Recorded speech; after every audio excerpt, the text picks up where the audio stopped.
ఈ సృష్టిలో మానవ జాతి అనేది చాలా ప్రత్యేకమైంది.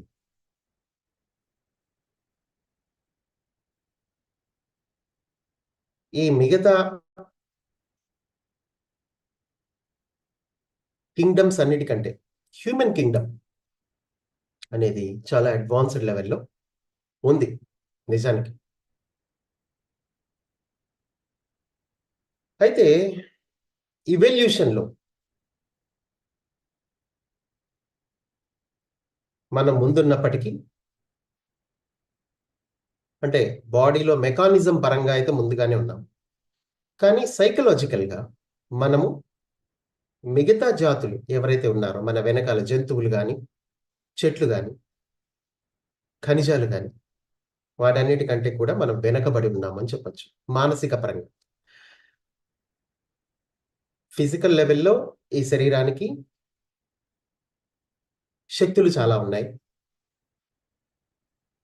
ఏవైతే ఎబిలిటీస్ మనం ఒక నిజమైన మానవుడిగా మనలో ఉన్నాయో, అవి చాలా చాలా చాలా అడ్వాన్స్‌డ్ ఎబిలిటీసే కలిగి ఉన్నాయి. అయితే ఇక్కడ మనము ధ్యానము అనే దాన్ని ప్రారంభించాం. ఈ గడిచిన ఈ 30 ఏళ్లలో పిరమిడ్ స్పిరిచువల్ సొసైటీస్ మూవ్‌మెంట్ ఈ ధ్యానాన్ని చాలా ముందుకు తీసుకెళ్ళిందనే చెప్పాలి ఒక రకంగా. ఎవరైతే ఇప్పుడు కొత్తగా వస్తున్నారో వాళ్ళందరికీ చక్కగా అన్ని వివరంగా ప్రతీదీ అర్థమయ్యే విధంగా చాలా రీసెర్చ్ చేసి ఎన్నో రకాల పుస్తకాలని మన సొసైటీ ఇప్పుడు అందరికీ అందిస్తుంది.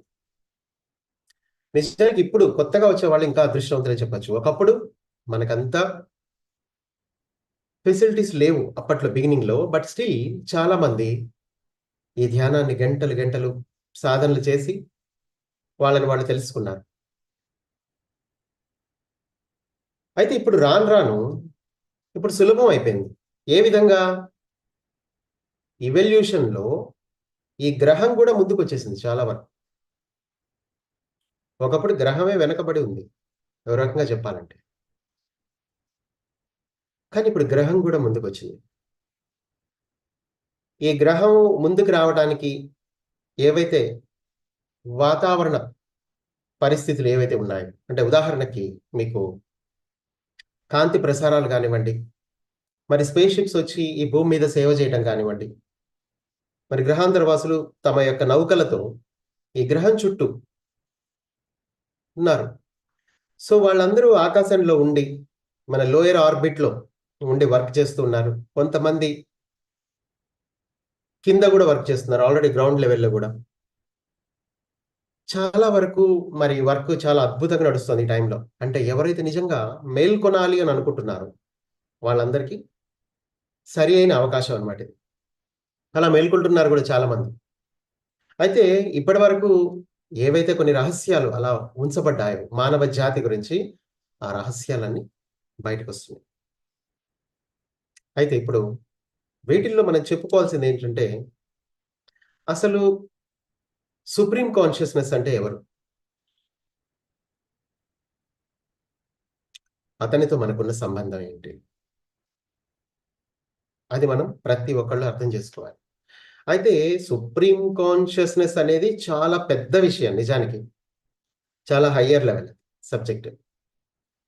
కానీ ప్రతి మానవుడు సుప్రీం కాన్షియస్‌నెస్‌లో ఒక భాగంగా ఉన్నాడు. అతనితో నిరంతరం 24 గంటలు ప్రతి క్షణం ఒక కనెక్టివిటీనైతే కలిగి ఉన్నాడు. ఈ నేపథ్యంలో మానవుడికి కావలసిన సహాయ సహకారాలు ఈ సమయంలో అందుతూ ఉన్నాయి. అయితే ధ్యానం చేయాలి. అయితే ఈ ధ్యానం అంటే ఏంటి అసలు?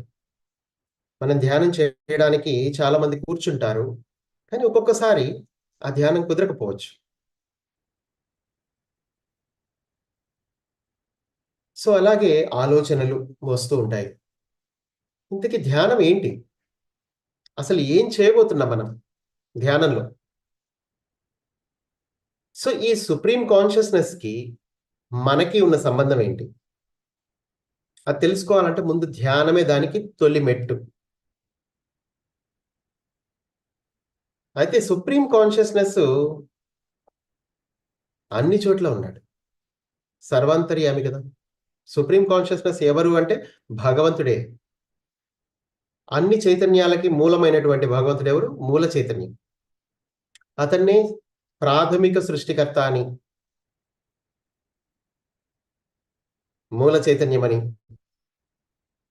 సూపర్ కాన్షియస్‌నెస్ అని, భగవంతుడు అని, కొందరు దేవుడని కూడా అంటారు. అయితే ఇక్కడ మీరు సాధన చేయటం వల్ల ఏం జరుగుతుంది? అంటే ఇవల్యూషన్‌లో మీరు ముందున్నారు అన్న విషయం మీకు అర్థమవుతుంది. అంతే. బాహ్య ప్రపంచంలో మీరున్నప్పుడు, మీరు కళ్ళు తెరిచి ఉన్నప్పుడు, మీ బాడీ డిజైన్ ఎలా చేయబడిందంటే, మీరు దేన్నైతే చూస్తారు, దాన్ని క్రియేట్ చేస్తూ ఉంటారు. రిపీటెడ్‌గా. ఇప్పుడు ఒక సినిమా వచ్చింది ఉదాహరణకి. అందులో అంతా ఏం లేదసలు. అంతా ఫైటింగే ఉంది. కానీ మీరు దాన్నే చూస్తూ ఉంటారు. దాన్నే క్రియేట్ చేస్తూ ఉంటారు. మళ్ళీ సినిమాలన్నీ ఫైటింగే వస్తూ ఉంటాయి. మళ్ళీ హీరో, హీరోయిన్‌లు, లవ్వు, పాటలు ఈ గోలే ఉంటుందంతా. మీరు ఎంతసేపైనా దాన్నే క్రియేట్ చేస్తూ ఉంటారు. ఒక వ్యక్తి కళ్ళు తెరిచి ఉన్నంత వరకు వాడు ఏదైతే చూస్తున్నాడో దాన్నే రిపీటెడ్‌గా క్రియేట్ చేస్తాడు అనేది ఇక్కడ ఒక విషయం. మీరు అర్థం చేసుకోవాల్సిన విషయం. ఈ సృష్టిలో మీరు అర్థం చేసుకోవాల్సినవి చాలా ఉన్నాయి. అందులో ప్రధానమైంది మీ మనస్సు గురించే. ధ్యానంలో మీకు అనుభవాలొచ్చినా రాకపోయినా ఒక వికాసం అయితే వస్తుంది తప్పకుండా. చాలామంది ఈ అనుభవాలు పంచుకోవడము అనే కార్యక్రమం వల్ల పక్క వాళ్ళకొచ్చిన అనుభవం మనకి రావట్లేదే అని చాలామందికి ఒక అభిప్రాయం ఉంటుంది. దానికి తోడు చుట్టుపక్కల వాళ్ళు గూడా అలాగే అజ్ఞానులు కొంతమంది అలా చెప్తూ ఉంటారు. వాళ్ళకి అనుభవం వచ్చింది అంటే మనకు కూడా వస్తేనే ధ్యానం చేసినట్టు. లేపోతే లేదు. కానీ నిజానికి ధ్యానంలో అసలు అనుభవాలతో పనే లేదసలు. ఒక వ్యక్తి నిలకడగా కదలకుండా కూర్చోడానికి అనుభవంతో పని లేదు. ఇక్కడ జస్ట్ మీలో ఒక స్థిరత్వాన్ని కలిగించడానికి మీరు కదులుతూ ఉంటారు. మీ మనస్సు కదులుతోంది కనుక మీరు కదులుతున్నారు. మొత్తం మీ జీవితమంతా మీ మనస్సే నడిపిస్తూ ఉంటుంది అనే విషయం తెలుసుకోవడానికే మీరు ధ్యానం చేయాలి.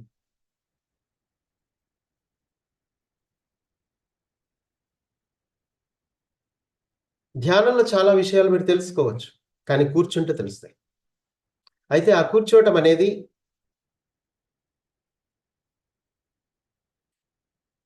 చాలా జరగాలి. చాలా సేపు. మామూలుగా ఏదో ఒక గంట ఎవరి వయసు ఎంత ఉందో అన్ని నిమిషాలనో, లేకపోతే ఒక 1 అవర్ అనో అట్లా చేయటం కాకుండా, మొదట్లో ప్రారంభ దశలో కొంచెం ఎక్కువే చేయాల్సి ఉంటుంది. అయితే కొంతమందికి అసలు కూర్చోవడమే అలవాట్లేదు. కళ్ళు మూసుకోవాలంటే ప్రాణం మీదకొస్తుంది చూడండి. ఎందుకంటే వాళ్ళు ప్రపంచంలో బాగా మునిగిపోయి ఉన్నారు. మునగటం అంటే వాళ్ళ నమ్మక వ్యవస్థ వాళ్ళని అంతగా కూరుకుపోయేలా చేసిందనమాట. వాళ్ళు ఈ ప్రపంచాన్ని ఎంతగా నమ్మారంటే అది అది చూడకపోయినా, దాని గురించి ఆలోచించకపోయినా వాళ్ళు ఉండలేరు. కొన్ని సిద్ధాంతాల్ని వాళ్ళు ఎంత బలంగా నమ్మారంటే, మనం ఏదైనా చెప్పితే వాళ్ళకి భయం వేస్తుంది దాని నుంచి పక్కకి రావడానికి. అలా కూరుకుపోయినప్పుడు మాత్రమే మనిషి కూర్చోలేకపోతాడు. సో, కాబట్టి అలాంటి వాళ్ళకి ఫస్ట్ మనం 5 నిమిషాలు కళ్ళు మూసుకొని కూర్చోండి అని చెప్తాం. ఓకే. కానీ ధ్యానం అంటే 5 నిమిషాలతో అయ్యేది కాదు. సో, మీరలా కూర్చుంటూ ఉంటారంతే. మొదట్లో 5 నిమిషాలు, తర్వాత 10 నిమిషాలు, తర్వాత ఒక 20 నిమిషాలు, తర్వాత 1 అవర్. ఒక 1 అవర్ వరకు చేరుకోగలిగితే మీరు నెక్స్ట్ 2 అవర్స్ కూర్చోవడం పెద్ద విషయం ఏం కాదు. కానీ చాలా మందికి ఈ 2 అవర్స్ అనేది అదొక పెద్ద అడ్వెంచర్‌లా ఉంటుంది. నేను కాదనను. కానీ 2 అవర్స్ చేస్తే మీకు నెక్స్ట్ మీరు 4 అవర్స్ కూర్చోవడానికి అవకాశం ఉంటుంది. అయితే ఈ క్రమంలో ఇంతకీ మీరు అలా కూర్చోవడం వల్ల ఏం జరుగుతుంది? ఏమీ జరగదు. మీకు ఎక్స్‌పీరియన్స్‌లు గూడా వస్తాయన్న గ్యారంటీ ఉండదు. ఎందుకంటే ఎక్స్‌పీరియన్స్ అంటే ఏం లేదు కలలే అవి. కాకపోతే రాత్రి పూట కలలు ఏవైతే వస్తున్నాయో అది మీకు ఎక్స్‌పీరియన్సే. కానీ మీరు దాన్ని కలని కొట్టి పడేస్తారు గదా! అలాగే ధ్యానంలో గూడా అంతే. ఎక్స్‌పీరియన్స్ అంటే అది ఒక కల లాంటిదే. కాతే ఎరుకతో కంటున్న కల. కానీ ఆ కలకి ఎలాంటి వాల్యూ ఉందో ఈ కలకి అంతే వాల్యూ ఉంది. ఏదైనా కలే. కాతే మీరు ఎరుకతో ధ్యానం జేస్తే మీకు ఆ విజన్ కరెక్ట్‌గా ఎదురుగుండా కనపడుతుంది. దాన్ని గుర్తుపడతారు. ఆహా! ఇది అని. నిద్రలో ఏంటంటే ఎరుకుండదు కాబట్టి మీరు దాన్ని ఫాలో అయ్యి ఎళ్ళిపోతుంటారు. అది నిద్ర లేచాక ఎలాగో మర్చిపోతారు. పెద్దగా దానివల్ల మీకొచ్చే నష్టం గూడా లేదు. అలాగే ధ్యానంలో గూడా అంతే. ఏదైనా కనిపించిన పెద్దగా అది చాలా మంది దేవుళ్ళు కనిపించిన వాళ్ళు బోలెడు మందున్నారు. గడిచిన 30 సంవత్సరాల్లో ఎంతో మంది పిరమిడ్ మాస్టర్‌లకి దేవుళ్ళు కనిపించారు. దేవుళ్ళు మాట్లాడారు. దానివల్ల వాళ్ళ జీవితంలో ఏ మార్పు రాలా. వాళ్ళ హస్బెండు, వాళ్ళ పిల్లలు, వాళ్ళ బాధ్యతలు, వాళ్ళ బరువులు, వాళ్ళ కష్టాలు యాస్ ఇట్ ఈస్‌గా అలాగే ఉన్నాయి. కనిపించాడు. ఆంజనేయ స్వామి కనిపించాడు. వెంకటేశ్వర స్వామి కనిపించాడు అన్నీ. ఎవ్రీథింగ్. నా జీవితంలో గూడా ఎంతో మందిని కలిసాను నేను. కానీ పెద్ద విషయం గాదసలది. ఆ తర్వాత అర్థమైంది నాకు. మొదట్లో చాలా గొప్పగా ఫీలయ్యాను. అలాగే చాలా మంది గొప్పగా ఫీలయ్యారు. మేము ఆల్రెడీ చాలా గ్రాండ్ మాస్టర్‌లం అనుకున్నారు. కానీ నిజానికి అది కాదు. వాళ్ళకి ఏమాత్రం కొంచెం దగ్గరలోకి వెళ్ళినా వాళ్ళు మాట్లాడతారు సహజంగానే. అది చాలా సహజం. ఎందుకంటే మీ చైతన్యం ఎప్పుడైతే వాళ్ళ చైతన్యానికి అందుబాటులోకి వెళ్తుందో అప్పుడు వాళ్ళు ఏదో ఒకటి మాట్లాడతారు. అది మాట్లాడినంత మాత్రాన మనం ఏదో అయిపోయామని కాదు. అక్కడ విషయం ఏంటంటే ఫైనల్‌గా మీ జీవితంలో ఎటువంటి మార్పు రాదు అన్నదే ఇక్కడ సత్యము. మరి ఇంతకీ మార్పెప్పుడొస్తుంది మీ లైఫ్‌లో?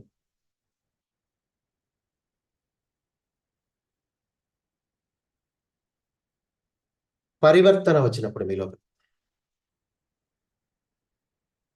పరివర్తన. సరే ఎన్ని సంవత్సరాలుగా మెడిటేషన్ చేస్తున్నారు? నిజానికి మీరేం సాధించారు? కొంతమంది మేము అప్పుల్లో ఉన్నాము, అందులోంచి బయటపడ్డాము. కొంతమంది అనారోగ్యంలో ఉన్నాము, అందులోంచి బయటపడ్డాము అని చెప్తూ ఉంటారు.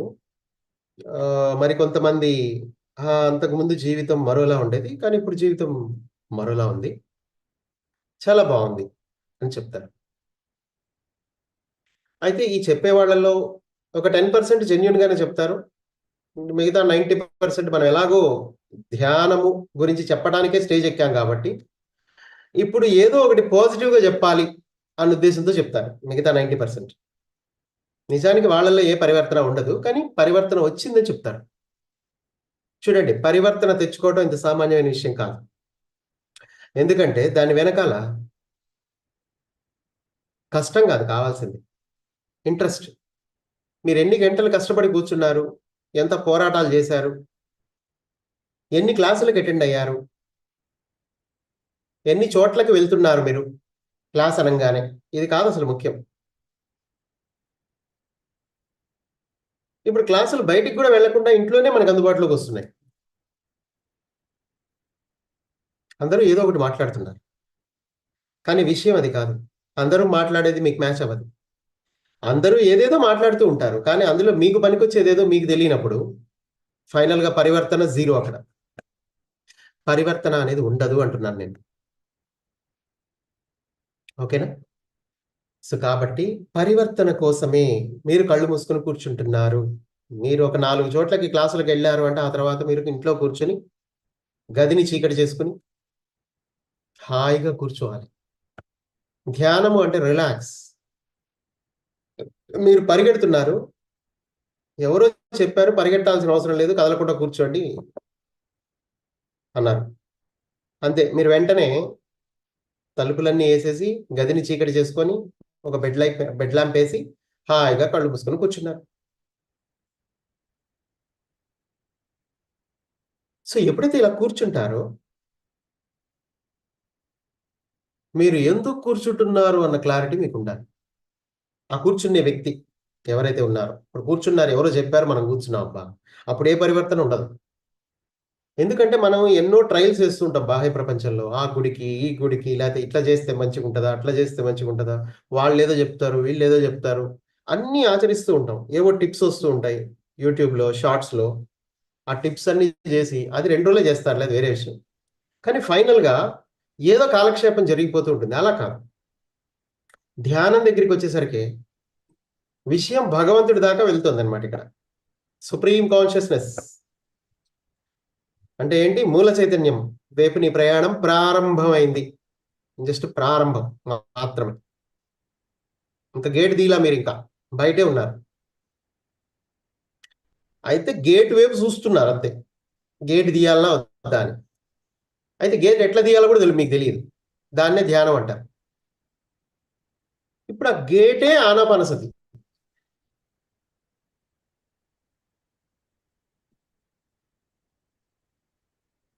ఇప్పుడు గేట్ ఎట్లా తీయాలంటే ఫస్ట్ కూర్చోవాలి కదా. కూర్చుంటే గేట్ ఓపెన్ అయింది ఇక్కడ. అయితే కూర్చునే వాడికి చాలా కోరికలు ఉంటాయి. సహజమే అది. ఎందుకంటే జీవితంలో ధ్యానంలోకి రావడానికి జీవితం వాడికి చాలా ఇస్తుంది అనమాట. కొంతమందికి కష్టాలు ఇస్తుంది. బాగా అర్జెంటుగా వీడు యాక్టివేట్ అవ్వకపోతే ఇక ప్రాణాలు పోతాయి. ఇక వీడి వర్క్ బిగిన్ అయిపోయింది అన్నప్పుడు ఇంట్లో ఉత్సు బిగుసుకుంటది అన్ని వైపుల నుంచి. ఇక వీడికి వేరే ఆప్షన్ ఉండదు. సమస్యల్లో ఎలా కూరుకుపోతాడంటే ఇక ఆ సమస్యలన్నీ వీడి కోసమే, వీడి ధ్యానంలోకి రావాలని. కానీ ధ్యానంలోకి వస్తే సమస్యలు ఎందుకు పోతాయి అని అనుకొని చాలా మంది రారు. ఇవన్నీ కాదు, కదలకుండా కూర్చుంటే కష్టాలు పోతాయా ఏంది అని అనుకునే జాతులు కొన్ని ఉంటాయి. వాళ్ళందరూ ఇక అలా ఉండిపోతారు. కానీ కొంతమంది కష్టాలు రాగానే ఫస్ట్ దీనికి సొల్యూషన్ ఏంటా అని వెతుకుతారు. వాడికి ఇక ఏ సొల్యూషన్ అవుపడదనుకో, చావే శరణ్యం అనిపిస్తుంది వాడికి నెక్స్ట్. సో ఎప్పుడైతే చావే శరణ్యం అనిపిస్తుందో వాడు గనక ధ్యానంలోకి వస్తే వాడు గ్యారెంటీగా థర్డ్ ఐ ఓపెన్ అయింది. అది గుర్తుపెట్టుకోండి. ఎందుకంటే ఇక్కడ కూర్చున్న వ్యక్తికి క్లారిటీ ఉంది, ఎలాగో చనిపోవాలి వాడు. అంటే మీకు ఉదాహరణకు చెప్తున్నా, ఎందుకంటే ఎంత సీరియస్గా ఉండాలి ఈ విషయంలో అన్న విషయాన్ని నీకు తెలియడానికి ఈ ఉదాహరణ చెప్తున్నా.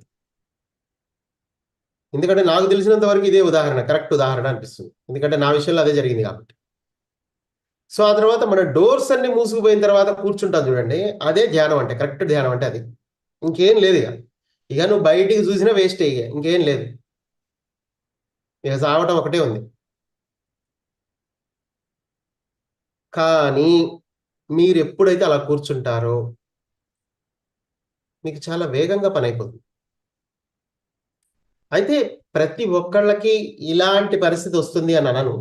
మొదట్లో చాలా మందికి ఇల్లు గడుస్తూ ఉంటుంది, ఎవడో సంపాదిస్తూ ఉంటాడు, భోజనానికి అయితే ఏ లోటు ఉండదు. ఇది కాక ఎంటర్టైన్మెంట్లు అన్నీ నడుస్తూనే ఉంటాయి. ఇంట్లో టీవీ ఉంది, మంచిగా మొబైల్ చేతిలో ఉంది, ఫ్రెండ్స్ ఉన్నారు, కాలక్షేపం నడుస్తుంది.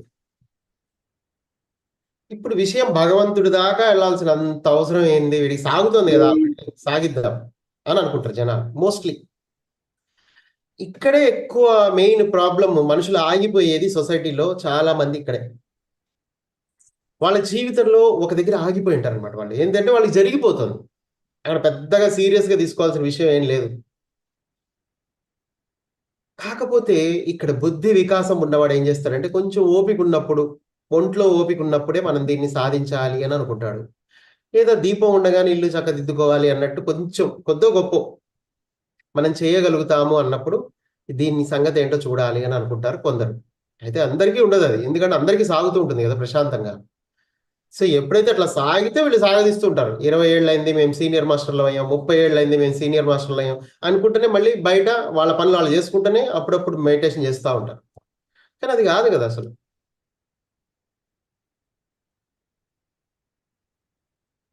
కానీ మీకు క్లాసులతో పని ఉండదు ఇక ముందు ముందుకు వెళ్ళే కొద్దీ. ఎందుకంటే క్లాసులు మీ లోపల నుంచే స్టార్ట్ అవుతాయి.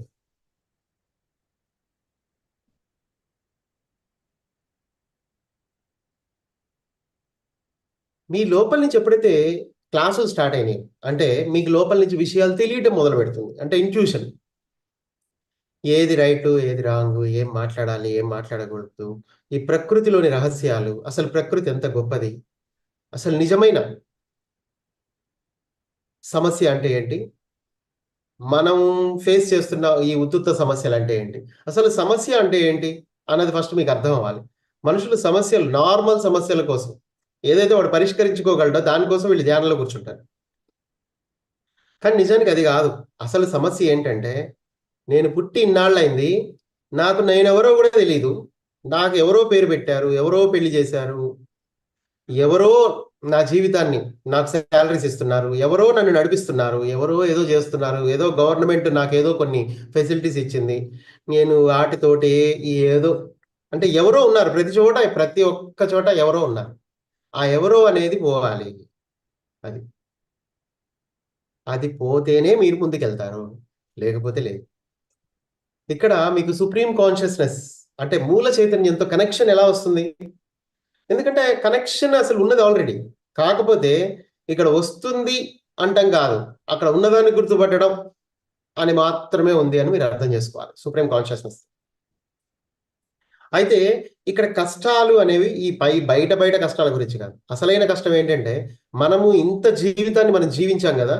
ఇప్పటివరకు నేను మన గురించి మనం ఏం తెలుసుకోలేకపోయాని అనేది ఒక పెద్ద కష్టం అది. దానికోసం తపన పడుతూ ఉంటారు కొందరు. అలా తపన పడే వాళ్ళు ఎవరైతే ఉంటారో వాళ్ళు అతి త్వరలో వాళ్ళు మేల్కొనటానికి సిద్ధంగా ఉన్నారు అని అర్థం. వాడికి ఫస్ట్ వాడి గురించి వాడికి తెలుసుకోకపోతే మనశ్శాంతి లేదు. అది. ఈ ప్రపంచం గురించి ఎంత తెలుసుకున్నా వేస్టే అన్న విషయం వాడికి అర్థమవుతుంది మెల్లగా. అర్థమై ముందు నా గురించి నేను తెలుసుకోకుండా ప్రపంచం గురించి నేనేం తెలుసుకోను? ఇంతకీ నేనెవరు అన్న విషయం పాయింట్ వచ్చేసరికే అక్కడ నేనెవరో నాకే తెలీదు. స్పిరిచువాలిటీ అంటే ఇది. స్పిరిచువాలిటీ అంటే ఏదో ఒక సమస్యని అధిగమించడానికి ఇదొక మార్గం గాదు. ఒక 41 రోజులు జేసి ఏదో కొంచెం రిలీఫ్ రాంగానే పక్కకెళ్ళిపోయి, ఇక మళ్ళీ ఎప్పుడో అడపాదడపా అలా కాకుండా సీరియస్‌నెస్‌తో చేయాలి అనేదే ధ్యానం. ఎందుకంటే ఇదొక ప్రయాణము. ఇదొక ప్రయాణం. అయితే ఈ ప్రయాణాలు బాహ్య ప్రయాణాలు మనం చూసాం గానీ, అంతర్ ప్రయాణం గురించి మనకు తెలీదు గదా! ఈ ప్రయాణంలో ఎప్పటికప్పుడు మీ దృష్టి మీ మీదనే ఉండాలి. అయితే ఎవరైతే వాళ్ళని వాళ్ళు తెలుసుకోవాలి అని అనుకుంటారో, ఇదే నిజమైన సమస్య వాళ్ళ జీవితంలో. అప్పుడు అలాంటి వారికి సొల్యూషన్ వెంటనే వస్తుంది. ఉన్నత తలాల నుంచి. ఈ బయట సమస్యలతో మనం ధ్యానం చేయటం అనేది, దానివల్ల పైన వాళ్ళు కూడా హెల్ప్ చేయడానికి ఇష్టపడరు. ఎందుకంటే వాడు ఆ సమస్య వచ్చిందే నేర్చుకోవడానికి. ఇప్పుడు దాని నుంచి తప్పించుకోవడానికి ధ్యానం చేయటం వల్ల ఏ ఉపయోగం లేదని తెలుసుకుంటాడు. కానీ మనం కళ్ళు మూసుకొని కూర్చున్నప్పుడు క్రమంగా మన మనస్సు స్థిరపడుతుంది. మెల్లిగా ఈ చంచలమైన మనస్సు నిలకడగా మారుతుంది.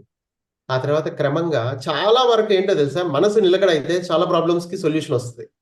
మనం ఏంటంటే ఒక ప్రాబ్లమ్ వచ్చినప్పుడు దాని పట్ల ఎన్నో అపోహలతో మనమే కంగారు పడిపోయి, మనమే ఏదో హడావిడి చేసుకొని, మనమే దాన్ని గందరగోళం చేస్తూ ఉంటాం గదా! అలా జరగకుండా ఉండడానికే ధ్యానం. ఫిజికల్ ప్రాబ్లమ్స్ 99% మీరు కదలకుండా ఉంటే పోతాయి అన్నీ.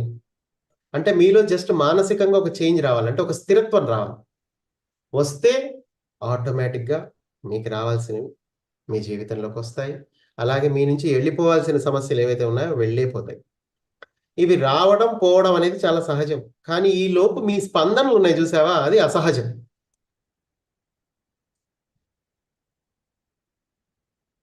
స్పందించడమే పెద్ద శాపంగా మారింది ఈ సమయంలో భూమి మీద. మనుషులందరూ స్పందనలకు లోనవుతున్నారు. కానీ ఆ స్పందనలు వాళ్ళని ఎదిగేలా చేసే స్పందనలైతే గావు.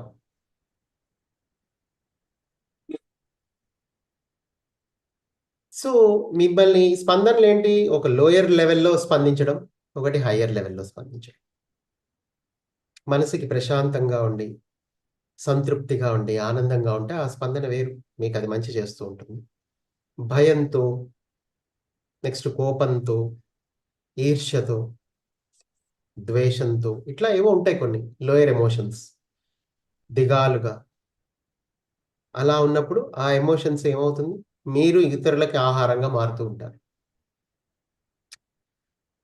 ఇక్కడ ధ్యానం చేసేటప్పుడు మనం ఓన్లీ కళ్ళు మూసుకొని కూర్చోవడం ఒకటే గాదు. మనం కళ్ళు మూసుకోవటానికి ముందు ఈ శరీరము ఏ స్థితిలో ఉందో కూడా మనకి ఫస్ట్ తెలియాలి. మీ చుట్టూ కనబడని ఎన్నో శక్తులున్నాయి. మీ చుట్టూ తిరుగుతూ ఉంటాయి. అవి మీ మీద ఆధారపడి ఉంటాయి. మీరెలా అయితే ఇతరుల మీద, ప్రభుత్వం మీద, రాజకీయ నాయకుల మీద, అందరి మీద ఆధారపడి ఉన్నారో, అలాగే అవి మీ మీద ఆధారపడి ఉన్నాయి. అయితే అవి మీ మీద ఆధారపడి ఉండటం వాటి అజ్ఞానం కావచ్చు. ఎందుకంటే వాటి పుట్టుకే ఇట్లా ఆధారపడటమే, కానీ మీ పుట్టక ఆధారపడటం కాదు, గుర్తుపెట్టుకోండి. ఈ 4వ పరిధి జీవులు కొన్ని ఉన్నాయి, 3వ పరిధి జీవుల మీద ఆధారపడి వాడి శరీరంలో ఉన్న జీవశక్తిని హరిస్తూ ఉంటాయి, లాక్కుంటూ ఉంటాయి. ఎందుకు? వాడు 4వ పరిధి ప్రకంపనాల్లో ఉన్నాడు కాబట్టి దానికి ఫ్రీక్వెన్సీ మ్యాచ్ వల్ల జరుగుతోంది అన్న విషయం గుర్తుపెట్టుకోవాలి. 3వ పరిధిలో 1,00,000 కష్టాలు ఉన్నాయి వాడికి. పెళ్లి చేసుకున్నాడు, ఉద్యోగాలు చేస్తున్నాడు, వ్యాపారాలు చేస్తున్నాడు, అందులో మునిగిపోతున్నాడు, నష్టపోతున్నాడు, ఎవడికో బయటికి పోయాడు, ఏదో నష్టం జరిగింది. ఇట్లాంటివన్నీ బాహ్యపరంగా 1,00,000 ప్రాబ్లమ్స్ ఉంటాయి మీకు. ఇవన్నీ ఎక్కడి నుంచి వస్తున్నాయి? ఎందుకంటే మీరుగా లేరు కాబట్టి. ఇక్కడ గుర్తుంచుకోవాల్సిన పాయింట్ ఏంటంటే, మీరు ధ్యానం చేయాలి అంటే ముందు తెలుసుకోవాల్సిన పాయింట్లు కొన్ని ఉన్నాయి. ఇది ఏదో ఫ్యాషన్ కాదు కదా, అందరూ ఫాలో అవుతున్నారు, మనం కూడా ఫాలో అవుదాం. ఒకప్పుడు అంటే ఫలానా గుడి పవర్ఫుల్, ఆడ ప్రదక్షిణాలు చేస్తే మొత్తం కష్టాలు పోతాయి అనుకున్నారు. ఒక గుడికి వెళ్ళాం, చాయిస్ చేసుకున్నాం, ఆ గుడి వర్కౌట్ కాకపోతే ఇంకో గుడికి పోయినాం, అక్కడ వర్కౌట్ అయింది. కానీ ధ్యానం దగ్గరికి వచ్చేసరికి ఇట్లా కాదు. ఫస్ట్ కొద్ది గొప్ప నాలెడ్జ్ ఉండాలి. ఆ నాలెడ్జ్ ఇప్పుడు మీకు అందివ్వబడుతుంది. అదేంటంటే ఈ శరీరం ఏదైతే ఉందో ఇది అసలు కష్టాలలో ఉండే ఛాన్సే లేదు అసలు. ఎందుకంటే హ్యూమన్ బాడీ కదా. హ్యూమన్ అంటే ఏంటి? వాడు సగం దేవుడు, వాడు ఆల్రెడీ. వాడు సగం మనిషిలా కనబడుతున్నాడు బయట ప్రపంచానికి, లోపల ఉన్నది దేవుడే. ఇది హ్యూమన్ బాడీ. అసలు ఈ హ్యూమన్ బాడీకి అసలు కష్టాలు వచ్చే ఛాన్స్ లేదు అసలు. ఎందుకంటే ఇది ఎప్పుడు హయ్యర్ ఫ్రీక్వెన్సీలో ఉంటుంది. మీరు ఒక 40,000 సంవత్సరాలు వెనక్కి వెళ్తే భూమి మీద 12 DNA మానవులే ఉన్నారు. చాలా మంది ఒక 40,000 సంవత్సరాల క్రితం వెళ్తే వాళ్ళందరూ 12 DNA మానవులే. వాళ్ళు ఎంత చక్కగా ఉన్నారంటే వాళ్ళు ఈ లోయర్ హెవెన్లీ వరల్డ్స్ తో, అంటే మొత్తం 12 తలాలు ఉంటాయి, దిగువ తలాలు. ఈ దిగువ తలాలన్నిటిలోకి ప్రయాణించే సామర్థ్యాన్ని వాళ్ళందరూ కలిగి ఉన్నారు. అంటే హ్యూమన్ అంటే ఎలా ఉంటాడంటే వాడు ఏ డైమెన్షన్ కైనా వెళ్ళిపోగలడు అనేటట్టుగా ఉండే పరిస్థితి నుంచి ఫైనల్ గా మనము దిగజారుతూ ఇక్కడికి వచ్చాం. ఏ స్థితికి వచ్చాము? మనము ఇప్పుడు భౌతిక విషయాలకి, సమస్యలకి లొంగిపోయే స్థితికి. కానీ ఇదంతా దేనివల్ల? నిజానికి నీ శరీరంలో 40,000 సంవత్సరాల క్రితం ఎలాంటి ఎబిలిటీస్ ఉన్నాయో అవే ఎబిలిటీస్ ఇప్పటికీ ఉన్నాయి. అయితే ఆ ఎబిలిటీస్ ని జాగృతం చేసుకోవటం ఎలా అన్నదే ఇక్కడ పాయింట్. ఓకేనా? సో అప్పట్లో వాళ్ళు హై ఫ్రీక్వెన్సీలో ఉన్నారు. ఇక్కడ ఎనర్జీ ఫ్రీక్వెన్సీ. ఇక్కడ ప్రతి చోట మనకు కావాల్సింది ఏంటి? హయ్యర్ ఫ్రీక్వెన్సీయే. ఒక హ్యూమన్ బాడీ ఎప్పుడు హై ఫ్రీక్వెన్సీలో వైబ్రేట్ అవుతూ ఉంటుంది. ఇది ఫస్ట్ మీరు తెలుసుకోవాలి. ఇక 2, మీరు ఇప్పుడు సమస్యల్లో ఎందుకున్నారంటే మీ బాడీ హై ఫ్రీక్వెన్సీలో వైబ్రేట్ అవ్వట్లా. ఇందుకు ఏ ఫ్రీక్వెన్సీలో వైబ్రేట్ అవుతుంది? 3వ పరిధి ఫ్రీక్వెన్సీలో వైబ్రేట్ అవుతుంది. కాబట్టి 3వ పరిధిలో ఏవైతే సమస్యలు ఉంటాయో ఆ సమస్యలకు మీరు కరెక్ట్ గా మ్యాచ్ అవుతారు. ఇక్కడ ఈ సృష్టిలో ప్రతిదీ ఏంటి? మ్యాచింగ్. ఇది మీరు గుర్తుపెట్టాలి ఎప్పుడు. Matching matching matching. ఒక మనిషి ఎప్పుడు ఒక ఫ్రీక్వెన్సీలో ఉండడు, గుర్తుంచుకోండి. కాసేపు ఒక ఫ్రీక్వెన్సీలో ఉంటాడు, కాసేపు తక్కువ ఫ్రీక్వెన్సీలో ఉంటే ఇంకాసేపు ఇంకా తక్కువ ఫ్రీక్వెన్సీలో ఉంటాడు, ఇంకాసేపటికి కొంచెం పైకి వస్తాడు, మళ్ళీ ఇంకొక 5 నిమిషాల్లోనే మళ్ళీ ఇంకా కిందకి వెళ్ళిపోతాడు. ఇదంతా ఎందువల్ల ఇలా జరుగుతుంటుంది? ఒక మనిషి రోజు మొత్తంలో కొన్ని వందల సార్లు ఫ్రీక్వెన్సీని కిందకి మీదకి చేస్తుంటాడు, అయితూ ఉంటాడు వాడు. ఎందుకు? చుట్టూ ఉండే పరిస్థితుల వల్ల. అలా పరిస్థితులు మ్యాచ్ అయినప్పుడు మాత్రమే మీరు కష్టాల్లోకి వెళ్తూ ఉంటారు, ఒక ప్రాబ్లంలోకి. అయితే ఆ ప్రాబ్లంలోకి వెళ్ళిన తర్వాత మీరు ఆ ప్రాబ్లంలో ఉన్నారు అని మీరు ఎప్పుడైతే ఫీల్ అవుతారో మీరు అందులో ఇరుక్కుపోయినట్టే. ఇక ఆ ప్రాబ్లం నుంచి మీరు బయటికి రారు. ఎందుకంటే నువ్వు ఆల్రెడీ ప్రాబ్లంలో ఉన్నాను అని నువ్వు యాక్సెప్ట్ చేస్తున్నావు దాన్ని. మీ ఫ్రీక్వెన్సీ ఆ ప్రాబ్లంకి మ్యాచ్ అయింది. అలాగే అది రిలేషన్షిప్ ప్రాబ్లం కావచ్చు, డబ్బు ప్రాబ్లం కావచ్చు, ఏదైనా కావచ్చు, ఎవ్రీథింగ్ ప్రతిదీ ఒక ఫ్రీక్వెన్సీ మ్యాచ్ మాత్రమే అని మీరు అర్థం చేసుకోవాలి. సో ఈ ఫ్రీక్వెన్సీ మ్యాచ్ ని కనుక మీరు అర్థం చేసుకుంటే మీరు సర్టెన్ ఫ్రీక్వెన్సీలో ఉండటం వల్లే ఈ 3వ పరిధి సమస్యలు ఉన్నాయి. అలాగే మీరు రోగగ్రస్తులు అవుతున్నారు, తొందరగా అంటే బాడీ పెయిన్స్ వస్తున్నాయి, జ్వరాలు వస్తున్నాయి, ఇంకా రకరకాల రోగాలతో బాధపడుతూ ఉంటారు చాలా మందికి. కొంతమందికి ఆర్గాన్స్ పాడైపోయి ఉంటాయి, కొంతమందికి తొందరగా బీపీ వస్తుంది, కొంతమంది షుగర్ వస్తుంది. ఇట్లా ఇవన్నీ ఎక్కడి నుంచి వస్తున్నాయి? ఇది ఎప్పుడైతే ఈ 4వ పరిధి జీవులకి మీరు మ్యాచ్ అయ్యి ఉంటారు, అప్పుడు ఆ జీవులు కూడా వచ్చి మీ జీవశక్తిని తీసుకుంటూ ఉంటాయి ఆహారంగా. మీరు దానికి మ్యాచ్ అయ్యారుగా, అందుకని అది మీ మీద ఆధారపడి మీ నుంచి లాగేసుకుంటూ ఉంటుంది. మీరు ఎప్పుడైతే గుర్తుంచుకోండి, ఎప్పుడైతే మీరు ఈవెన్ స్నేహితులైనా సరే మీ ఫ్రీక్వెన్సీ తక్కువలో ఉండి తక్కువ వాళ్ళని ఆకర్షిస్తే గనక వాళ్ళు మీ నుంచి మళ్ళీ తీసుకుంటూ ఉంటారు ఎనర్జీ. ఇట్లా మనుషుల్లో కూడా మీ నుంచి ఎనర్జీ లాగేసుకునే వాళ్ళు ఉన్నారు. అయితే వాళ్ళు ఎందుకు ప్లాన్ వేసి అలా లాక్కుంటున్నారు అంటే, వాళ్ళ లోపల ఎవరైతే 4వ పరిధి జీవులు ఎక్కువగా ఉన్నారో వాడికి ఆ బాడీ కూడా సరిపోక వాళ్ళు మీ నుంచి కూడా లాక్కుంటూ ఉంటారన్నమాట వాటి ద్వారా. సాధారణంగా అది మన ఇళ్లల్లో, చుట్టాల ఇళ్లల్లో, ఫ్రెండ్స్‌లో వీళ్ళ మధ్యలోనే, అంటే మన కమ్యూనిటీలోనే ఉంటారు వీళ్ళందరూ. మనకి చాలా దగ్గరగా ఉంటారు డే టు డే లైఫ్‌లో. వాళ్ళు వాళ్ళ శక్తుల్ని కోల్పోవడమే కాదు, మన శక్తుల్ని కూడా వాళ్ళు వాళ్ళు లాగేసుకునే స్థితిలో ఉంటారు. ఎందుకంటే మీరు వాళ్ళతో మాట్లాడాక మీరు డల్ అయ్యారనుకోండి, గుర్తుంచుకోండి, లాగేసుకుంటారు వాళ్ళు. అలాగే మీరు బయటికి వెళ్లారు, మోస్ట్‌లీ ఇదివరకు బయటికి వెళ్ళేవాళ్ళు కాదు స్త్రీలు. ఎందుకంటే ఇదే కారణం. ఎందుకంటే స్త్రీలు ఇంకా సున్నితంగా ఉంటారు, చాలా శక్తివంతంగా ఉంటారు. వాళ్ళు తొందరగా ఈ అటాక్స్‌కి గురవుతారు. అవి ఎలాంటి ఫిజికల్ అటాక్స్ కాదు. అసలు ఒక స్త్రీకి ఫిజికల్ అటాక్ దాకా తెచ్చుకోక్కర్లా. ఆమె బయటికెళ్తే ఆటోమేటిక్‌గా వేరే వాళ్ళు ఆమె ఎనర్జీని సక్ చేసేస్తారు, లాగేసుకుంటారు. ఇది చాలా సహజం. అందుకే స్త్రీలు మోస్ట్‌లీ హిందూ సాంప్రదాయంలో స్త్రీలు ఇళ్లలోనే ఉండేవాళ్ళు. సో, ఎందుకంటే ఒక స్త్రీ చాలా శక్తివంతమైంది. ఆమె ఎప్పుడు బయటికెళ్ళి ఉద్యోగాలు చేసే ఆ యొక్క బాడీ ఆమెది కాదు, ఫిజికల్ బాడీ. ఎందుకంటే ఫిజికల్ బాడీలో ఆమెకి సున్నితత్వమే ఉంటుంది. ఎందుకంటే ఒక స్త్రీ అంటే ఏంటి? చక్రాస్ అన్ని యాక్టివేట్ అయిన వ్యక్తి. ఆమె చాలా సెన్సిటివిటీలో ఉంటుంది. ఆమె జస్ట్ ఇంట్లో ఉంటే చాలు. ఇంటి అడ్మినిస్ట్రేషన్ మొత్తం ఆవిడ చూసుకోగలుగుతుంది. ఒకసారి ఓకే. సో, కనుక ఆమె ఇంట్లోనే ఉండింది. అయితే ఆమె ఇంట్లో ఉన్న వ్యక్తి ఇంటినే కాదు, యాక్చువల్లీ ఇంటి ఆరాను కూడా ఆమె క్లీన్ చేయగలదు. ఇల్లు మొత్తాన్ని హై ఫ్రీక్వెన్సీలో ఉంచగలిగే శక్తి ఆమెకుంది సహజంగానే. సో, అట్లా మీరు ఫస్ట్ ఈ బాడీకి ఉన్న ప్రాబబిలిటీస్ ఏంటి, వీటి యొక్క ఫెసిలిటీస్ ఏంటో మీరు ఫస్ట్ అర్థం చేసుకోవాలి. సో, ఈ బాడీ చాలా పవర్ఫుల్. దీనికి చాలా శక్తులు ఉన్నాయి. అయితే ఇది తన ఫ్రీక్వెన్సీని ఎంతకైనా పెంచుకోగలదు. అయితే ఈలోపు మీ శరీరాన్ని చాలా మంది మీ చుట్టూ ఉండేవాళ్లే, మీ బంధువుల్లోనే చాలా మంది ఈ విధంగా డే టు డే లైఫ్‌లో మీ ఇంట్లోనే మీ లైఫ్ స్టైల్ వల్ల కావచ్చు, మీరు పొద్దున్నే లేవకపోవడం వల్ల కావచ్చు, రోజుకు ఒక 2, 3 సార్లు స్నానం చేయకపోవడం వల్ల కావచ్చు. మనలో బ్యాడ్ హ్యాబిట్స్ అంటే ఏముంటాయి? బ్యాడ్ అని మనం ఎందుకన్నాము? అవి మన ఫ్రీక్వెన్సీని తగ్గించేవిగా ఉన్నాయి. సో, ఇక్కడ మన బాడీకి ఏది కావాలి అన్నది మీకు స్పష్టంగా తెలియాలి. మన బాడీని హై ఫ్రీక్వెన్సీలో ఉంచడానికి ఏది అవసరమవుతుంది? ఇక్కడ 2 రకాల ఆహారాలు తీసుకోవచ్చు. మన బాడీ ఒక దాని మీద ఆధారపడింది. దేని మీద? ఆహారం మీద. ఆహారం ఎలా ఉండాలి? పవిత్రంగా ఉండాలి. అందుకే ఒకప్పుడు మడిగట్టుకొని వంటలు చేయడం, పూజ చేసుకుంటూ, ఒక మంత్రాన్ని వల్లిస్తూ వంట చేసుకోవటం, ఇవన్నీ ఒకప్పుడు ఉండేవి.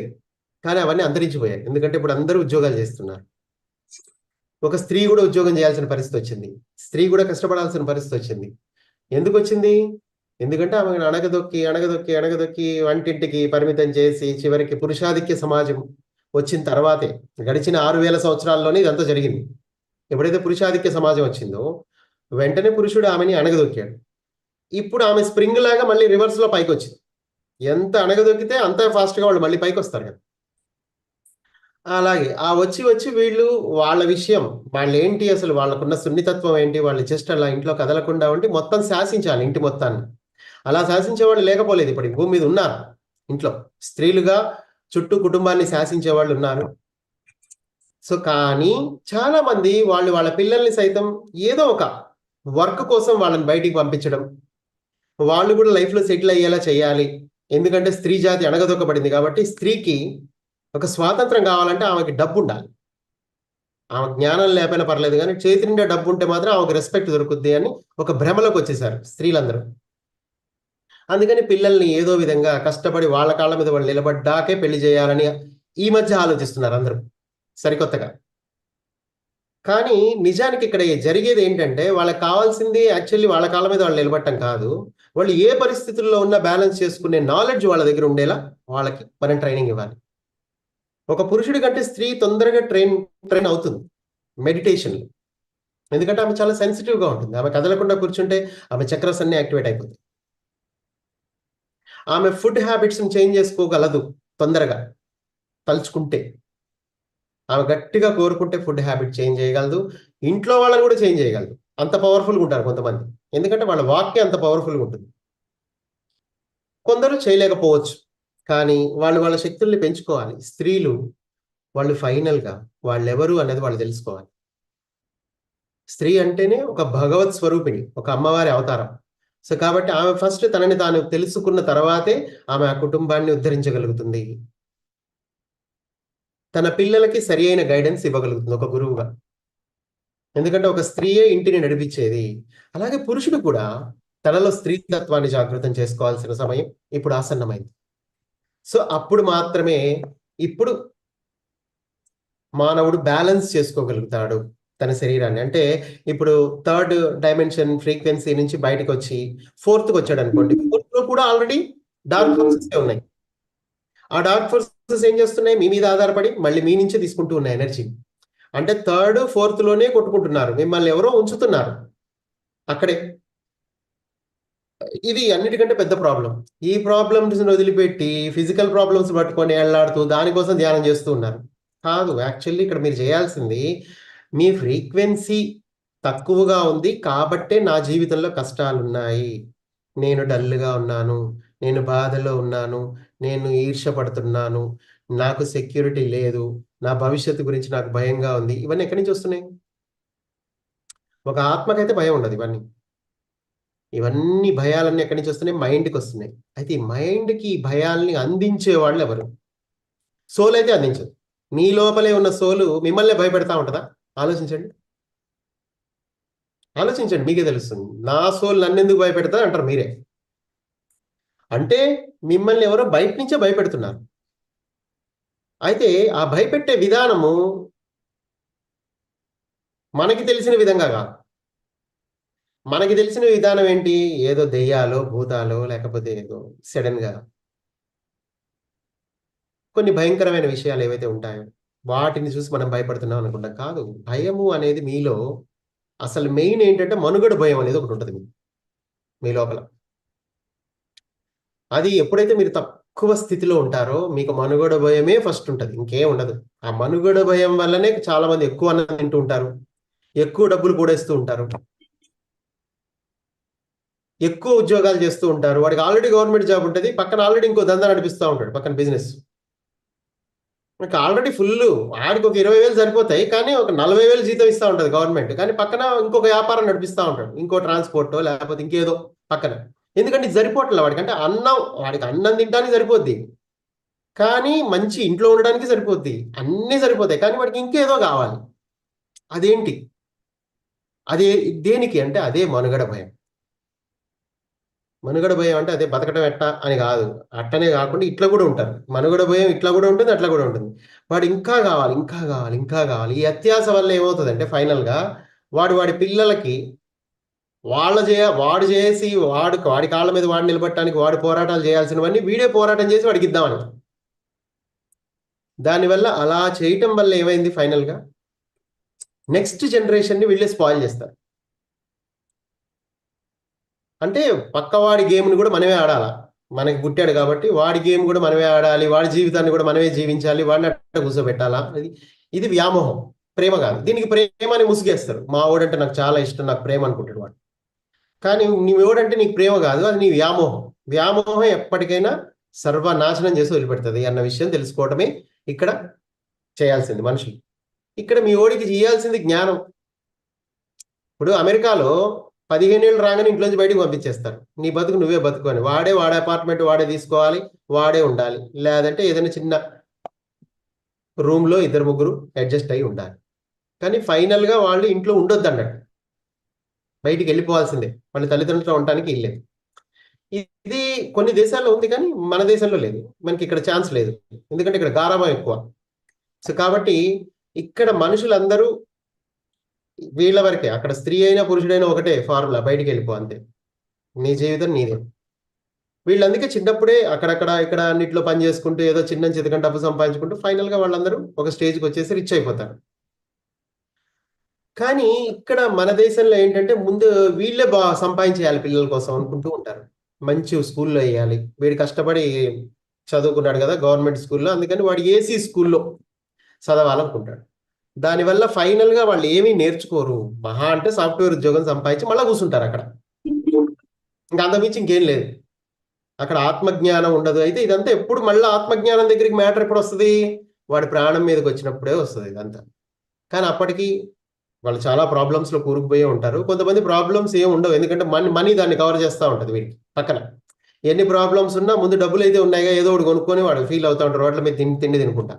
కానీ అది కాదు అసలు పర్మనెంట్ సొల్యూషన్, అది కాదు. ఫైనల్గా వాడు హాస్పిటల్కే వెళ్తాడు లాస్ట్కి. కానీ ఇదంతా జరగకుండా ఉండాలంటే ఎనర్జీ ఫ్రీక్వెన్సీ ఫస్ట్ ఇది అర్థం చేసుకోవాలి. ఆ తర్వాత నీకు ఆ సుప్రీం కాన్షియస్నెస్కి ఉన్న సంబంధం ఏంటనేది అర్థం చేసుకోవాలి. అసలు దేవుడితో నీకున్న సంబంధం ఏంటి, అసలు దేవుడు ఎవరికి తెలియదు. అందరూ వినాయకుడు, రాముడు, కృష్ణుడు ఈ హడావిడిలో ఉన్నారు. ఇప్పుడు వినాయక చవితి సందుకు వినాయకుడు పెద్దగా రోడ్లను కూడా బ్లాక్ చేశారు చాలా చోట్ల. సో దానికోసం మళ్ళీ సాయంత్రం తయారవటం, మళ్ళీ పోయి అందరూ దగ్గర కూర్చొని షోలు చేసుకుంటా ఇదంతా, అందులో అసలు అక్కడ వినాయకుడు తక్కువ, ఇంకా మిగతా విషయాలు ఎక్కువ ఉంటాయి. ఫైనల్గా ఏంటి ఇదంతా ఎందుకు జరుగుతుంది ఎవరికి తెలియదు. ఇట్లా ఒక భ్రమల్లో అయితే ఈ ప్రపంచం ఎన్ని భ్రమలు కల్పించినా, మీ చుట్టూ ఎన్ని వందల వినాయకులు ఉన్నా, ఫైనల్గా మీరు కళ్ళు మూసుకుంటే మీరొక్కరే కనపడేది, ఇంకెవరు కనపడరు. కానీ మీరు కళ్ళు తెరిస్తే చాలా మంది వినాయకులు కనపడతారు మీకు, అది గుర్తుపెట్టుకోండి. సో ఆ తర్వాత ఊరేగింపులు కూడా కనబడతాయి, అది వేరే విషయం 4 రోజులు ఆగి.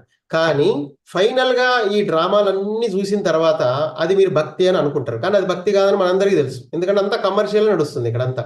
నిజమైన భక్తి, నువ్వు వినాయకుడిని ధ్యానంలో కూర్చొని ఇన్వైట్ చేస్తే వినాయకుడు వస్తాడు, నీతో మాట్లాడతాడు, నీకు ఇవ్వాల్సిన సందేశం ఇస్తాడు. అతను సింబాలిక్గా ఆల్రెడీ ఇంత పెద్ద చెవులు పెట్టుకుని కూర్చున్నాడు, చాట్ అంత చెవులు పెట్టుకున్నాడు అంటేనే అర్థం ఏంటంటే ఆయన ఎక్కువ వినండి తక్కువ మాట్లాడండి అని. ఆయనకి తొండ ఉందంటే ఏంటి, మాట్లాడటానికి ఆస్కారమే లేదు, నువ్వు సైలెంట్గా ఉండాలని అర్థం. చెవులు పెద్దగా ఉన్నాయంటే ఏంటి, నువ్వు వినటం మాత్రమే నువ్వు చేయాలి. వినాయకుడు ఎప్పుడు ఒకటే చేస్తుంటాడు, అబ్జర్వ్ చేస్తూ ఉంటాడు అని. మీరు అబ్జర్వ్ చేయాలి, మీలో ఒక అబ్జర్వర్ కూడా ఉన్నాడు అన్న విషయం మీరు మర్చిపోకూడదు. మీరు ఎప్పుడు 2 మనుషులు ఉంటారు మీ దగ్గర, అదేంటంటే ఒకడు చేసేవాడు, ఒకడు అబ్జర్వ్ చేసేవాడు. ఆ అబ్జర్వ్ చేసేవాడే మీరు, చేసేవాడు అసలు మీరు కానే కాదు. గుర్తుంచుకోండి, మీరు పనులు చేసుకుంటున్నారు అని అనుకుంటూ ఉంటారు, కానీ మీరు చేసేది ఒక వ్యక్తి, నువ్వు చేస్తున్నాను అని అనుకునేది ఒక వ్యక్తి, కానీ నీ లోపల ఇంకో వ్యక్తి ఉన్నాడు, ఆ వ్యక్తి జస్ట్ గమనిస్తూ ఉంటాడు. ఆ గమనించే వ్యక్తి ఎవరైతే ఉన్నాడో అది నువ్వు. కానీ ఫిజికల్ బాడీతో ఏదైతే వర్క్ చేస్తుంది నువ్వు కాదు, అది నీ బాడీ అట్లా చేసుకుంటూ వెళ్ళిపోతుంది. ఎందుకంటే సొసైటీ దానికి ఒక మార్గం చూపించింది, నువ్వు ఇట్లా బతకాలి అని, అట్లే బతుకుతున్నారు. కానీ బతకడానికి అసలు ఇవన్నీ చేయక్కర్లే. నిజానికి ఇది ఒక పెద్ద సిద్ధాంతంలా కనబడుతుంది చూసేవాడికి, వామ్మో బతకటానికి అసలు పని చేయకపోతే ఎట్లా బతుకుతాం మనం అని ఆశ్చర్యపోతూ ఉంటారు చాలా మంది. మీరు అసలు రిషికేశ్ వెళ్ళండి, లేకపోతే హరిద్వార్ వెళ్ళండి, మీరు హిమాలయాల్లోకి వెళ్ళండి, అక్కడ అసలు అందరూ ఎవరు ఎవరు సాఫ్ట్వేర్ జాబులు చేయటంలే, ఎవరు వ్యాపారాలు అంతకంటే చేయటంలే, వాళ్ళందరూ కూర్చున్నారు అంతే, ఒకే ఒక మంత్రాన్ని పట్టుకొని కూర్చున్నారు, కోట్లు వచ్చి పడుతున్నాయి వాళ్ళకి. వాళ్ళందరూ ఏం చదువుకోరు. విచిత్రం ఏంటంటే వాళ్ళు చేసింది ఒకటే, వాళ్ళల్లో ఉన్న శక్తిని జాగ్రత్తం చేసుకుంటే వాళ్ళు సంపదల్ని ఆకర్షిస్తారన్న విషయం తెలుసుకున్నారు. ఇక మరికొంతమంది ఇంకొంచెం ముందుకెళ్ళిపోయి అసలు సంపద కూడా ఆకర్షించాల్సిన అవసరం లేదు, మనం ఆకర్షించాల్సింది సుప్రీం కాన్షియస్నెస్ ని అనుకున్నారు కొందరు. అంటే లోపల ఉన్న దైవాన్ని మనం ఆకర్షించాలి, మరింతగా దైవంగా మనం మారే ప్రక్రియ ఏంటి? ఎందుకంటే మన జర్నీ ఎటు వెళ్తోంది, మన ఉద్యోగ వ్యాపారాలు ఇవన్నీ చేసుకుంటూ ఒకానొక దశలో ధ్యానం చేసి మెల్లిగా మన ఫ్రీక్వెన్సీ పెంచుకున్నాక ఈ 3వ పరిధి సమస్యలన్నీ పోతాయి. ఇక 4వ పరిధిలో ఏవైతే మీ మీద ఆధారపడి కొన్ని జీవరాశులు బతుకుతున్నాయో అవి కూడా దూరం అయిపోతాయి. ఎందుకంటే మీరు 5వ పరిధిలోకి వెళ్ళారు మీ చైతన్యం. ఆ తర్వాత ఇంకా ధ్యానం చేస్తూ ఉంటే ఇంకా పవర్స్ పెరుగుతూ ఉంటాయి. ఆటోమేటిక్గా మీ జీవితంలో కష్టాలు అనేవి లేకుండా పోయి ఓన్లీ హయ్యర్ ఫ్రీక్వెన్సీకి సంబంధించిన నాలెడ్జ్ మాత్రం నీ లోపలికి వస్తూ ఉంటుంది. అంటే నిజానికి ప్రకృతి ఏం మాట్లాడుతుంది అంటే ఈ సృష్టి మనకి ఎప్పుడు మాట్లాడుతూ ఉంటుంది. సో అది ఏం మాట్లాడుతుంది అన్నది ఫస్ట్ మనం తెలుసుకోవాలి. అది తెలుసుకోవాలంటే దానికి సంబంధించిన భాష మనకు వచ్చి ఉండాలి కదా. సో అప్పుడు మాత్రమే మనము ఆ సృష్టితో కమ్యూనికేషన్ అనేది ఉంటుంది. కానీ సృష్టి ఎప్పుడు మాట్లాడుతూనే ఉంటుంది. మీరు ఏం చేయాలి ఏం చేయకూడదు అని తెలిసిపోతుంటుంది. సృష్టి వైపు నుంచి మీకు సపోర్ట్ వస్తూ ఉంటుంది. ఎన్నో రకాల సపోర్ట్ వస్తుంది, ఒక రకంగా కాదు. మీరు సృష్టి నుంచి ఎంతైనా సపోర్ట్ తీసుకోవచ్చు. ఎందుకంటే మీ ఫ్రీక్వెన్సీ పెరిగే కొద్దీ ఇక ఫైనల్గా మీ దగ్గర ఉండేది నేచరే, సృష్టి మాత్రమే. ఆ సృష్టి మీకు కనెక్ట్ అయిపోయి ఉంటుంది. ఆ తర్వాత మీకు మనుషులతో వ్యవహారం అనేది తగ్గిపోతుంది. ఎవరికైతే సొసైటీతో వ్యవహారాలు తగ్గిపోతూ ఉంటాయో, ఎవరికైతే ప్రకృతితో అనుసంధానం అయిపోతూ ఉంటారు. ప్రకృతితో అనుసంధానం ఎలా అవుతారు? సూర్యరశ్మితో, వాటర్ తోటి, ఆకాశంతో, పంచభూతాలన్నిటితోటి మీరు కనెక్ట్ అవ్వటం మొదలు పెడతారు. ఎందుకంటే మీ లోపలే ఉన్న మీ ఆత్మతో మీరు అనుసంధానమై మీ లోపల ఉన్న ఫ్రీక్వెన్సీని మీరు జాగృతం చేసుకుంటూ ఉంటారు కనుక. ఎందుకంటే అది బయట నుంచి సంపాదించేది కాదు. మీరు డబ్బులు బయట నుంచే సంపాదిస్తారు కాబట్టి మీకు భయం ఉంటుంది, అది కోల్పోతానేమో అని. మీకు లోపల నుంచి సంపాదించినప్పుడు భయం ఉండదు. మీకు భయాలన్నీ పోవాలంటే ఈ మనుగడ భయం, ఫలానా భయం, ఇంకేదో భయం, ఇంకేదో భయం, ఆ భయాలన్నీ పోవాలంటే మీకు లోపల నుంచి ఫస్ట్ ఫ్రీక్వెన్సీ పెరగాలి. ఓకేనా? మీకు లోపల నుంచి ఎప్పుడైతే ఫ్రీక్వెన్సీ పెరుగుతుందో భయాలు అనేవి పోతాయి. భయాలు పోతే జీవితం ప్రశాంతంగా ఉంటుంది. అప్పుడు క్రియేషన్ని మీరు అర్థం చేసుకుంటారు. మీరు ఏం చెయ్యాలి అనేది పక్కవాడిని మీరు అడగద్దు అసలు. మీరు ఎంతసేపు మెడిటేషన్ చేయాలి అది కనుక్కుంటాం మనం. ఇంతసేపు చేయాలా, అంతసేపు చేయాలా, లేకపోతే చేస్తే ఏ సంకల్పం పెట్టాలి, ఇవన్నీ ఏంటంటే ఎల్కేజీలో మొదట్లో ఇవన్నీ మీకు నేర్పించే పాఠాలు. కానీ ఒక దశ వచ్చాక మీరు ఏం చేయాలి అనేది మీ లోపల నుంచే మీకు తెలిసే రోజు వచ్చిన నాడు మీకు వీటితో పని ఉండదు, మనుషులతో పని ఉండదు, ఇతరుల సలహాలతో పని ఉండదు, గురువుతో పని ఉండదు. గుర్తుంచుకోండి, మీకు చిట్ట చివరి బంధం ఏంటంటే గురువే. అప్పటిదాకా 1,00,000 బంధాలు ఉంటాయి మీకు. ఇక లాస్ట్ బంధం ఎవరితో అంటే గురువుతోటే. ఆ గురువును కూడా వదిలించుకోవాలన్నమాట తొందరగా. ఎంత జల్దీ వదిలించుకుంటే అంత మంచిది. చిట్ట చివరి బంధం అనమాట. చిట్ట చివరి బంధమే గురువు. గురువుతో కూడా బంధం ఉంటుంది నీకు, అది గుర్తుంచుకోండి. గురువుతో బంధంలో పడ్డామంటే మళ్ళీ అక్కడ ఆగిపోతాం. బుద్ధుడి శిష్యులందరూ బుద్ధుడు అవ్వాలా, అంతేగాని మళ్ళీ బుద్ధుడి శిష్యుడిగా ఉండకూడదు ఎప్పటికీ. ఇప్పుడు బుద్ధిస్ట్ కంట్రీలు అన్నీ ఉన్నాయి, వాళ్ళు బుద్ధుడి బొమ్మ పెడతారు పెద్దది, పెట్టి దాని ముందు కొవ్వొత్తులు వెలిగించి కూర్చుంటారు. నేను బుద్ధిజంలో ఉన్నాను, ఐఎమ్ ఏ బుద్ధిస్ట్ మాంక్ అని చెప్తాడు వాడు. అంతేగాని నేను బుద్ధుడిని అయిపోయా అనే పరిస్థితి అయితే లేదు. ఇలా కొన్ని దేశాలు ఉన్నాయి, కానీ ఎవడు బుద్ధుడు అవ్వాలి. ఎందుకంటే బుద్ధుడు బొమ్మే పెద్దది పెట్టుకున్నారు, ఇంకేం బుద్ధుడు అవుతున్నాడు? సో బుద్ధుడిని లోపల నుంచి చూడాలి కదా, నీలో జాగృతం చేసుకోవాలి. బుద్ధుడు అనేది ఒక స్థితి, ఒక అవస్థ. ఆ స్థితిని నువ్వు ప్రాప్తించుకోవడానికి ఏకైక మార్గం మీ అంతరమే. బాహ్యంలో అసలు ఏం లేదు. అసలు చిట్ట చివరి బంధమే గురువు. గురువుని వదిలేయాలి మీరు. ఏదో ఒక రోజు గురువుని వదిలిపెట్టేయాల్సిందే. వదిలిపెడితేనే మీ లోపలున్న ఆత్మ జాగృతమైంది. అప్పుడు మీరు నలుగురికి ఒక గురువుగా మారతారు. కానీ ఆ నలుగురు కూడా మిమ్మల్ని పట్టుకున్నారంటే వాళ్ళు చచ్చారే, వాళ్ళు మళ్ళీ మనుషులుగా ఉండిపోతారు. కానీ వాళ్ళు కూడా వాళ్ళని వాళ్ళు పట్టుకోవడానికి గురువు కేవలం వాళ్ళకి మార్గదర్శకత్వం చూపిస్తారు. ఇప్పుడు నేను మీకు కేవలం దిశానిర్దేశం చేస్తా, అసలు వాట్ ఈస్ వాట్ అనేది చెప్తాను అంతే. ఆ తర్వాత మీరే కూర్చుంటారా, కూర్చోరా, లేకపోతే ఇంకేటన్నా పోతారా, మనకి సంబంధం లేదు ఇందులో. నేను చేయాల్సిన పని ఏంటి, నేను చేసుకుంటూ పోతుంటా. ఒక గురువుగా నేను మీకు ఏది చెప్పాలి, కంపల్సరీగా గదే చెప్పాలి గిదే చెప్పాలనేది కూడా ఏమి ఉండదు. నాకు ఏది అనిపిస్తే చెప్తా. అయితే మీకు ఏది తీసుకోవాలనుకుంటే మీరు అది తీసుకుంటారు. అది మీకు ఏది కరెక్ట్గా ఉపయోగపడుతుంది అని మీరు అనిపిస్తే మీరు అది తీసుకొని వాడుకోవచ్చు. ఫైనల్గా మీరు మిమ్మల్ని మీరు తెలుసుకుంటారు అంతే. ఫైనల్గా మీ భయాలన్నీ పోవాలంటే ఏకైక మార్గం ఏంటి, మీ లోపల ఉన్న చైతన్యాన్ని మీరు పెంచుకుంటారు. అయితే మీ ప్రయాణం ఎటు, భగవంతుడి వైపే నడుస్తూ ఉంటుంది. ఎందుకంటే మీరు కళ్ళు మూస్తే మీ జర్నీ భగవంతుడే, కళ్ళు తెరిస్తే మీరు భగవంతుడికి కొన్ని వేల మైళ్ళ దూరం వెళ్ళిపోతా ఉంటారు అనమాట. అదే ధ్యానం అంటే, సింపుల్. ఇక ధ్యానం కొత్తోళ్ళు చాలా మంది ఉంటారు. ధ్యానం ఏంటి అసలు, దీంతో ఏంటి సమస్యలు పోతాయా పోవా ఏంది కథ, చాలా మంది ఆలోచిస్తూ ఉంటారు దీని గురించి. ఎందుకంటే ఒక పట్టాన కులిక్కి రాదు ఇది, కొరుకుడు పడదు చాలా మందికి. ఈ కళ్ళు మూసుకొని కూర్చోవడం ఏంది, ఈ సమస్యలు పోవటం ఏంది, ఇదొక డ్రామా బాజీలా. ఎందుకంటే మనందరం మొదట్లో ఈ డ్రామా అందరికీ చెప్పాం, సమస్యలు పోతాయి, అవి పోతాయి, అప్పులు ఇవన్నీ ఏం పోవు అసలు. ఎవరన్నారు అసలు అన్ని పోతాయని? అవన్నీ పోతే ఇంకెందుకు, అవి అక్కడే ఉంటాయి. కానీ మీరే దానికి అలవాటు అవుతారు. That is called meditation. Meditation మీకు ఏం లేదు, మీ బుద్ధి వికాసం జరుగుద్ది అంతే. మీరు కదలకుండా కూర్చుంటే మీ లోపల ఏముందో మీకు తెలుస్తుంది. తెలిసినాక బయట ప్రపంచంలో ఎన్ని సమస్యలున్నా అవి మీకు ముట్టవు, అవి నిన్ను టచ్ చేయవు. ఎందుకంటే మీ ఫ్రీక్వెన్సీ పెరిగే కొద్దీ అవి మీ ఫ్రీక్వెన్సీలోకి రాలేవు. మీరు ఇక జీవన విధానం బాగోకుండా, మందు దాక్కుంటా, మాంసం తినుకుంటా, నీ పొద్దున్నే 9ంటికి లేచుకుంటా, ఇష్టం వచ్చినట్టు ఏది పడితే తినుకుంటా రోడ్ల మీద, ఇట్లా చేశారంటే ఫట్టు, ఇక మీ ఫ్రీక్వెన్సీ అక్కడే ఆగిపోతుంది. అలా కాకుండా ఇది హ్యూమన్ బాడీ, ఇది గాడ్, దీనికి సోర్స్ ఎనర్జీ. మనుషులందరూ ఫుడ్డే సోర్స్ ఏమో అనుకుంటారు. మనం ఏది ఫుడ్ తింటే అంత బలం రావాలంటే మనం జిమ్ముకు పోవాలా, మస్తుగా తినాలనుకుంటారు. వాడు అట్లనే వస్తాడు లాస్ట్కి. ఎంతకాలం నువ్వు పహిల్వాన్గా ఉంటావు? పహిల్వాన్గా నువ్వు ఉండి నువ్వేం చేస్తావు? దానివల్ల ఉపయోగం ఏంటి? ఏమీ లేదు దానివల్ల. పహిల్వాన్గా కనబడతావు అంతే నువ్వు, కానీ అసలు ఎనర్జీ ఏది? నువ్వు ఆస్ట్రల్ ట్రావెల్ చేయాలంటే జిమ్కి వెళ్ళాలా, నాన్ వెజ్ తినాలా? చెప్పండి. బాగా కండలు తిరిగి మీరు ఏ హాస్టల్ ట్రావెల్ చేద్దాం అనుకుంటారా ఏంది? అసలు హాస్టల్ ట్రావెల్ చేయాలంటే అవన్నీ చేయొద్దు. అసలు హాస్టల్ ట్రావెల్ నేను ఎందుకు చేయాలా? నాకు ఉద్యోగము, డబ్బు, హోదా ఇవన్నీ దొరికితే చాలా, అవసరం అయితే పక్కని ముంచుతా అని అనుకున్నారు అనుకో, అయితే అట్లే చేయొచ్చు. ఈ ప్రపంచంలో ఎవరు ఏది కావాలంటే అది చేయొచ్చు. కానీ గుర్తుపెట్టుకోండి, అన్నిటికీ పర్యవసానాలు ఉంటాయి.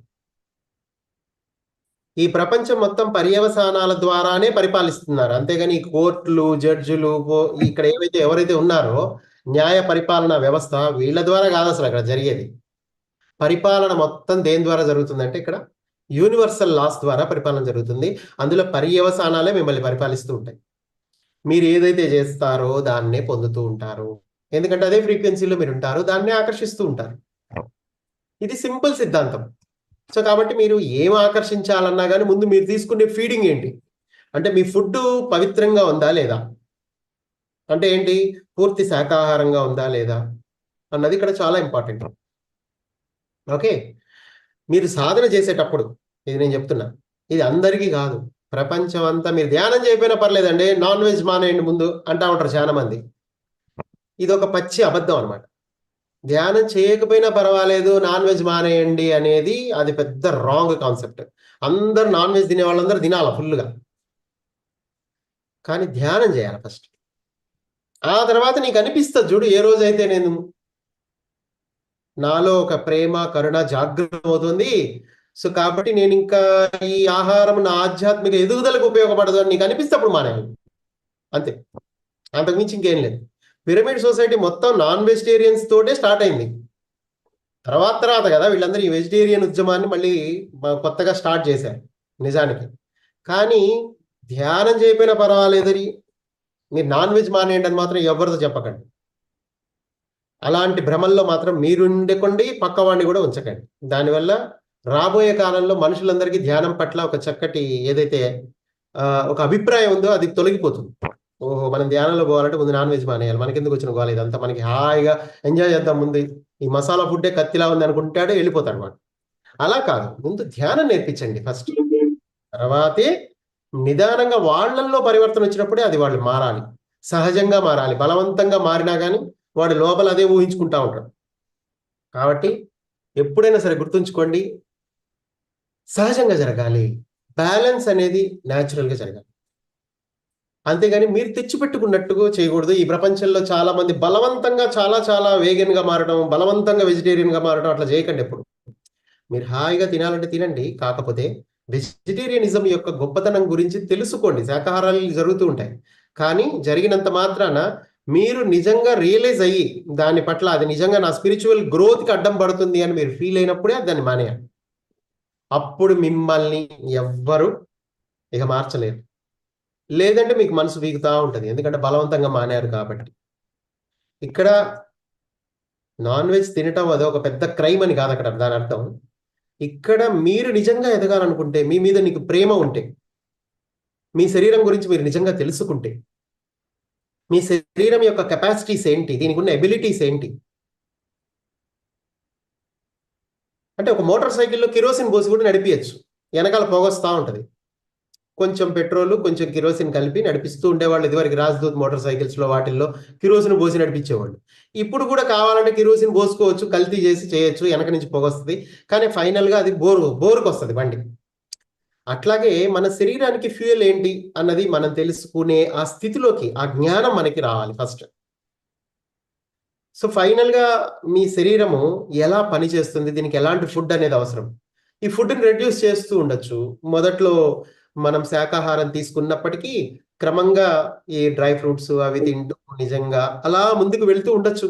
చాలా రకాలుగా మీకు సిరిధాన్యాలు ఉంటాయి, క్రమంగా ఇంకా చాలా చాలా మార్గాలు ఉన్నాయి. అయితే ఎప్పుడు ఒకదానికి ఎప్పుడు స్టిక్ అవ్వకూడదు. మోనోడైట్ అనేది ఒక ప్రోగ్రామ్ ఉంది. అదేంటంటే కొంతమంది ఒక అరటిపళ్ళు తీసుకున్నారనుకోండి, ఫర్ ఎగ్జాంపుల్ మోనోడైట్, ఒక కంప్లీట్గా 3 days వరకు ఓన్లీ అరటిపళ్ళే తింటారు, ఇంకేం తింటారు, అది ఓకే. సో దాన్ని మోనోడైట్ అంటారు. ఇది మోనోడైట్ వల్ల ఏంటంటే ముందు నీ బాడీ అంతా ఏమవుతుంది, డిటాక్స్ అవుతుంది, అలా చేయొచ్చు. నెక్స్ట్ కొంతమంది ఉంటారు ఒక డే మొత్తం వాటర్ తోటే ఉంటారు, ఓకేనా. సో ఈ విధంగా మనకేంటి, ఒక్కొక్క there are so many levels.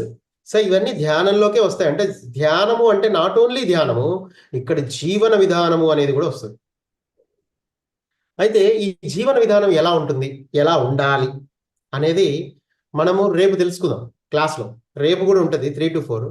So రేపు మళ్ళీ తెలుసుకుందాం అసలు జీవన విధానం అంటే ఏంటి, ఏ విధంగా ఉంటుంది, ఎనర్జీ ఫ్రీక్వెన్సీలో ఎలాంటి జీవితం మనం జీవిస్తే మనం ఒక హయ్యర్ ఫ్రీక్వెన్సీకి రీచ్ అవుతాం, మనం ఎలా ఉండాలి లైఫ్లో. ఎందుకంటే మెడిటేషన్ అనేది that leads to me life style change అవ్వాలి. అక్కడ పరివర్తన అనేది ఎప్పుడు మీ లైఫ్ స్టైల్ చేంజింగ్ మీదే ఆధారపడి ఉంది. ఎందుకంటే ధ్యానాన్ని మీరు నమ్ముకున్నారనుకోండి, మీరు ఇది ఇలా ధ్యానం చేసుకుంటూ వెళ్తూనే ఉంటారు, కానీ లైఫ్ స్టైల్ చేంజ్ అవ్వనంత వరకు ఈ ధ్యానం మీకు కొన్ని 20 ఏళ్ళైనా 30 ఏళ్ళు నడుస్తూనే ఉంటుంది. కానీ లైఫ్ స్టైల్ చేంజ్ అయిందా, ఆలోచన మారిపోతుంది, ఆలోచన మారిందా జీవితమే మారిపోతుంది. లైఫ్ అంటే ఏం లేదు, ఒక ఐడియా జీవితాన్నే మార్చేస్తుంది అని ఎవరన్నారో కానీ అన్నారు, కరెక్టే అన్నారు అది. ఎందుకంటే నిజంగానే ఒక ఐడియానే, లైఫ్ అనేది ఎప్పుడు ఒక ఐడియా, ఆ ఐడియానే ప్రతి ఒక్కటి ఇంప్లిమెంట్ చేస్తూ ఉంటాడు. వాడు నాన్ వెజిటేరియన్ అయినా అంతే, వెజిటేరియన్ అయినా అంతే, మెడిటేటర్ అయినా అంతే, నాన్ మెడిటేటర్ అయినా అంతే, ఒక ఐడియానే క్రియేట్ చేస్తారు వాళ్ళు. ఆ ఐడియా ఎలా రిసీవ్ అవుతుంది అన్నది లైఫ్ స్టైల్తో లింక్ అయి ఉంది అన్నది మనం రేపు తెలుసుకుందాం. Okay, so thank you my dear friends. మళ్ళీ మనం రేపటి క్లాస్లో కలుసుకుందాం. సో అంతవరకు మరి వెయిట్ చేద్దాం. సో రెగ్యులర్గా మెడిటేషన్ అయితే చేయండి, మెడిటేషన్ టూల్స్ ఉపయోగించుకోండి చక్కగా. మనకి ఎన్నో రకాల టూల్స్ ఉన్నాయి. ఆర్కుటూరియన్ ప్రేయర్ ఉంది, అదొక టూల్. మెర్కబాస్ ఉన్నాయి, అదొక టూల్. ఈ సుప్రీం కాన్షియస్నెస్ని మీరు కనెక్ట్ అవ్వాలంటే దానికి మీరు ఒక శ్రీచక్రం యూజ్ చేసుకోవచ్చు. దాన్ని ఈ మధ్య మరి శ్రీచక్రం కూడా మనకు అందుబాటులోకి వచ్చింది. మరి మాస్టర్స్ పైన ఆ జగన్మాత ఆశీస్సులతో ఆ సుప్రీం కాన్షియస్నెస్ మన కోసం ఒక పరికరాన్ని ఇచ్చింది, దాన్నే శ్రీచక్ర మెర్కబా. అది మనకు అందుబాటులో ఉంది ఆల్రెడీ. అది ఇప్పుడు ఎర్త్ మీద చాలా మందికి, ఇది ఎప్పుడైతే మేము తయారు చేస్తూ ఉన్నామో ఫర్ ద లాస్ట్ 1 year నుంచి ఆల్మోస్ట్ ఒక 100 శ్రీచక్రాసు వెళ్ళిపోయినాయి. అందులో ఒక 10 అమెరికా, 10 UK వెళ్ళాయి, ఇంకా మిగతావన్నీ ఇండియాలోనే అన్ని స్టేట్స్కి వెళ్ళిపోయాయి. కానీ వెళ్ళిన ప్రతి చోట అందరూ వాళ్ళ యొక్క ఈ దివ్య చైతన్యంతో వాళ్ళ యొక్క కనెక్టివిటీని వాళ్ళు ఫీల్ అయ్యారు అందరూ. సో కాబట్టి ఆ యొక్క జామెట్రీ, సాక్రెడ్ జామెట్రీ టూల్స్ని మీరు ఉపయోగించుకోండి. అలాగే ఆర్కిటూరియన్స్ని కూడా ఉపయోగించుకోండి, ఎందుకంటే వాళ్ళు దే ఆర్ రెడీ, మీ విషయంలో హీలింగ్ చేయడానికి రెడీగా ఉన్నారు. అలాగే గ్రహాంతరవాసులు, అలాగే నక్షత్ర మిత్రుల పుస్తకం తప్పకుండా చదవండి, మీరెవరో మీకు తెలుస్తుంది, మీరు ఎందుకున్నారు ఈ భూమి మీద అనేది కూడా మీకు అర్థమవుతుంది. సో ఈ విధంగా మీరు మంచి పుస్తకాలు చదువుతూ మంచి విషయాలని మాత్రమే స్వీకరించండి. ఏదో ఇక బయట ప్రపంచంలో రకరకాలుగా ఏవేవో వస్తూ ఉంటాయి. అవన్నిటిని కాదు నమ్మాల్సింది మీరు. నిజమైన ధ్యానం అంటే ఏంటి? మిమ్మల్ని మీరు తెలుసుకోవటమే ఇక్కడ నిజమైన ధ్యానము. సో, కళ్ళు మూసుకొని కూర్చోండి. మీకు విషయాలన్నీ నిదానంగా అర్థమవుతాయి. తొందరపడకండి. శ్వాస మీద ధ్యాస అంటే జస్ట్ కదలకుండా కూర్చొని గమనిస్తూ ఉండటమే మీ శ్వాసని. గమనిక ఇంపార్టెంట్ ఇక్కడ. శ్వాస ఎలాగో రన్ అవుతుంది. స్పెషల్‌గా శ్వాస మీద ధ్యాస అంటే శ్వాస తీసుకోక్కర్లా మీరు. నిదానంగా శ్వాసించండి. Just observer. ఒక గమనిక. జస్ట్ అలా ఉండటమే ధ్యానం అంటే. ఓకే.